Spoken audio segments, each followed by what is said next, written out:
Saka kasya ako sa lahat, oh. Ayun ang gusto ko dito, oh. Ang dali niya isingit. Oh. May dalantoy eh. Oh, kasya ako dyan. Okay, maluwag naman yan.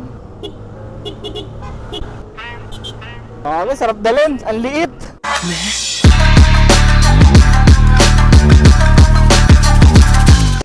So yan mga buddy, ayos din ang pasyo. May review na tayo dito before mga buddy eh. Nandito lang din yan sa YouTube. Ang problema doon, hindi natin yan na i-test ride. May tama yung mag sa likod. Nirunning flat daw ng may-ari. Matining.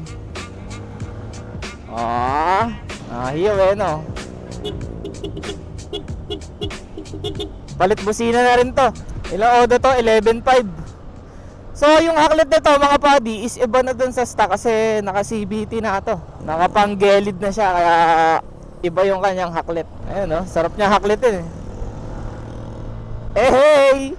At kung i-compare siya dun sa kalaban niya sa Honda na Giorno is di hamak na kung magaan yung Giorno no, kasi nagagaanan ako dun sa Giorno eh, around 119 kilograms. And ito naman is 92 kilograms at mas magaan siya. At syempre sa height ko na 5'6" mga buddy mas abot ko po yung sahig kesa dun sa Giorno. Doon kasi sa Giorno yung upholstery ng bangko niya is sobrang taba, and syempre yung Giorno is mas mataba din talaga compare mo dito sa Pasio. Dito para lang ako naka M3, parang ganun, something M3 pero mas maluwag. Makikita nyo sobrang laki ng footboard niya. Yamaha Pasio sa harap natin na 125. At kung makikita nyo syempre mag-highlight talaga yan. Ito, iba na yung kanyang gulong. From 12 ata yung stock neto, ginawang 14 nung may-ari.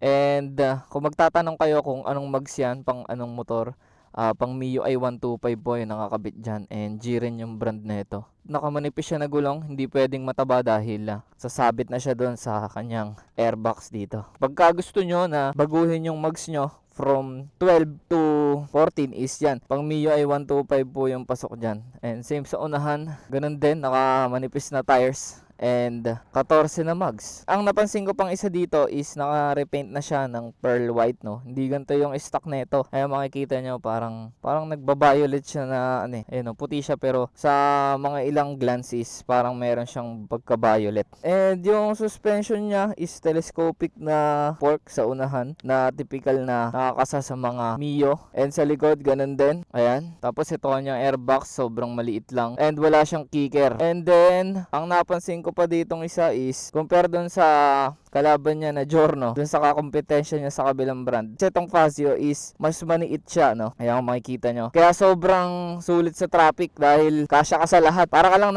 para ka naka Honda Beat. Parang ganun yung pakiramdam ko kanina eh, no. Kasya tayo sa lahat ng makikipot na traffic. Kaya solid to pang city drive talaga. And para sa 5'6" natin na height is sobrang flat-footed natin. Siguro given na din na manipis yung tire. Pero sakto lang din naman kasi tingin ko kung naka 12 na mags to, tapos yung stock tire niya na mataba is kasing height lang nito dahil syempre mas malaki nga itong pinalit 14 tapos manipis na mag. So same lang sila. Kung 5 flat ka o 5 pababa, abot mo lang to kasi maliit lang siya. And ang isa pa nagmatter doon is yung upholstery ng kanyang bangko, yung hugis ng kanyang upuan is hindi ganun kalapad. Kaya yung leg mo is nakadiretso agad doon sa may lapag. And yung footboard niya, syempre sa mga classic na scooter, talagang napakalapad po ng kanyang footboard. And dito meron tayong helmet hook. And dito din sa kabila meron din tayong helmet hook o gulay hook. So dalawa yung kanyang hook no. Then side na bulsa, meron tayong charging port. Pero as usual sa Yamaha yan, hindi pa po siya Type-C at bibila mo pa siya ng adapter. Medyo malalim din naman yung kanyang bulsa. Ayan. And meron tayo ditong lusutan ng charger. Ayan, parang yung sa Aerox B3 no. And ang pinaka gusto ko dito, ito, yung cup holder. May sipit pa na sinampay.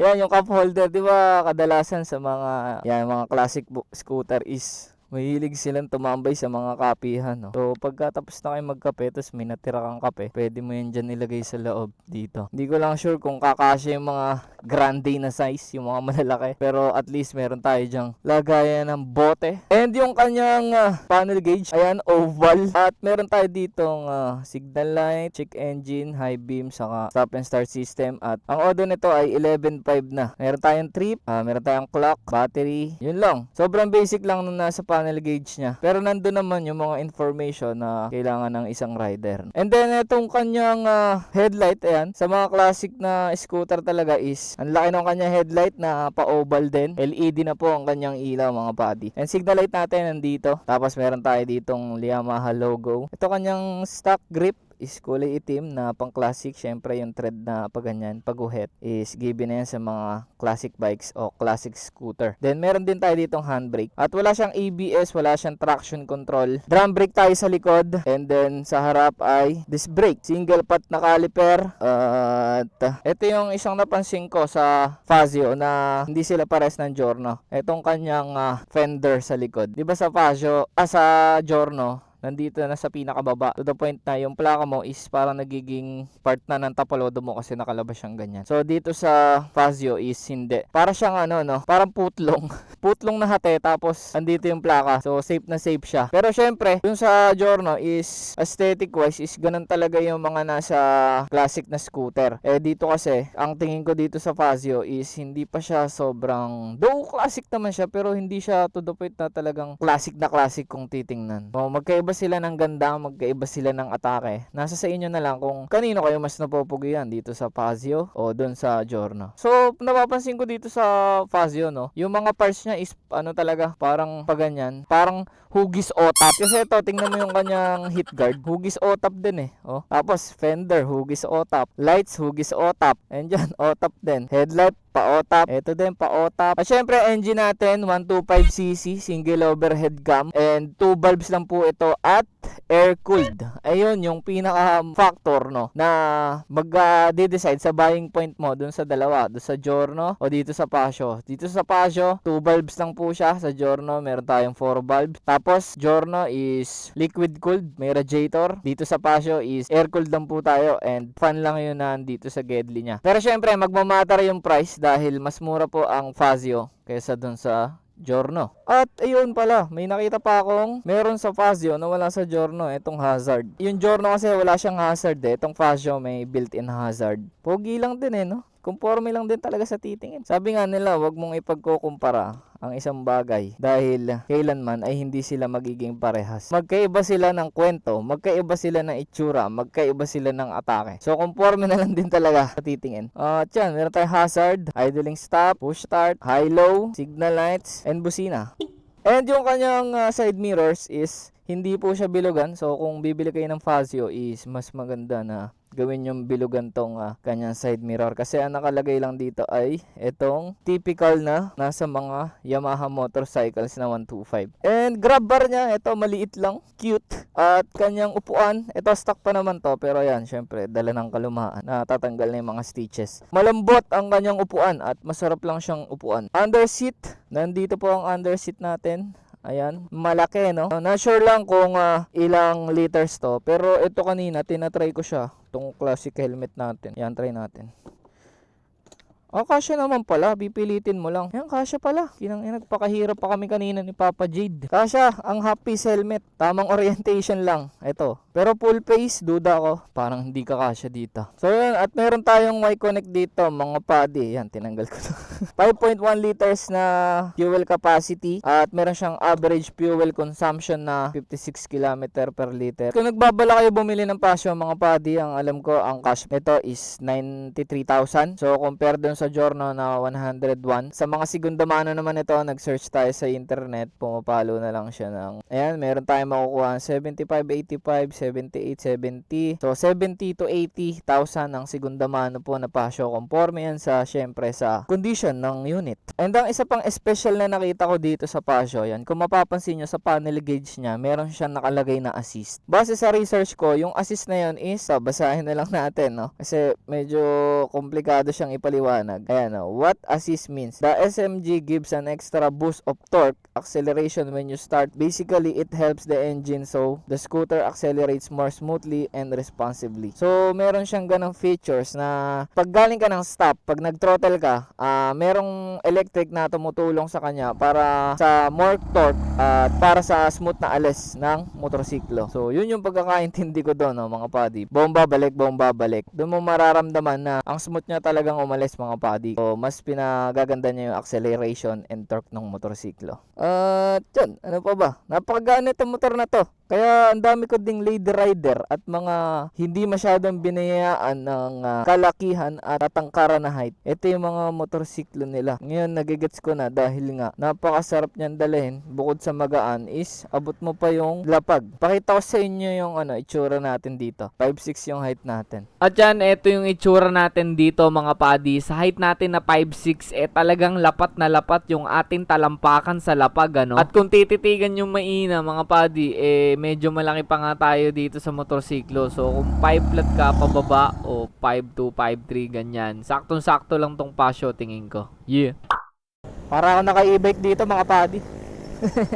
Ang sarap niya lang dalahin. Kaya lang, no, yung pag nag-convert kayo ng wheelbase ng mags from 12 to 14, mararamdaman nyo talaga na medyo matagtag siya. Kasi syempre, gano'n naman, manipis na goma, talagang bardagol sa'yo ang mga lubak. Kumbaga, medyo iindahin mo ang mga bako. Pero syempre, yung itsura niya is kakaiba. So, pipili ka na lang kung ano yung mas preferred mo. Yung pogi ka o yung komportable. Ganun lang yun. Tapos yung kanyang torque assist, mga padi, ramdam mo talaga. Iba yung torque niya, para ka low RPM siya. Parang gigil. Ayan, tama. Ayan, oh. Wow! Parang may tumutulong na tumutulak. Pag nawawala yung eco mode, maganda yung torque na ito, gigil. Tama to. Ayan, oh. Thanks! Diba? Iba't ibang motorsiklo talaga, iba-iba din yung makukuha mo. Kumbaga, hindi mo makukuha lahat sa isa. Lalo na tayo, mga tao, marami tayong mga gusto, no? Nawala sa atin. Ramdam ko tong mga ganito. Mga nato yung lupa. Cutie patuti.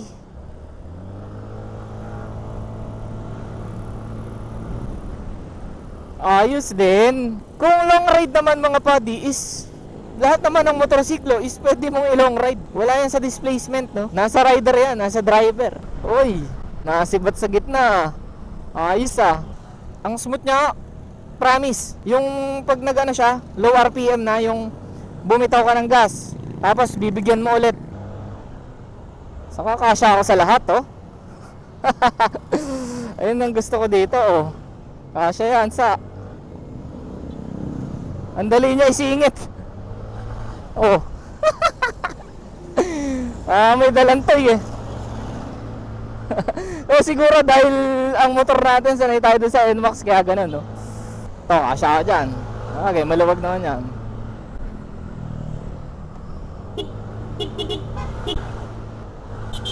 Okay, sarap dalhin. Ang liit. Yung Giorno kahapon ko lang sinot yung Giorno Hindi ko maibuta kasi tayo na bago pa yun Break in pa yan niya. Eto, pwede ko na buta-butahin to.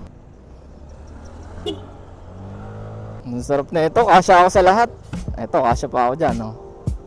Ay, hindi na pala. So yun, mga padi, makikita nyo, tama yung gulay board, puno na. Pero kaya pa. Kasama na natin si Bossing, sinundo natin sa Kabuyaw Ngayon, babalikan natin yung unit dun sa Yamaha. Bumubagsak na ang ulan, bago pa tayo abutan ng malakas. Let's go! We're here. Tama naman ang mga kumasya naming luggage. At yun lang lahat yung mga padi. Maraming salamat sa tumapos ng video. Shoutout kay Papa Jade. Maraming salamat sa pagpapahiram. Hindi na kita inabutan dito sa kasa. I'm out. Tan automatic babush. Wow.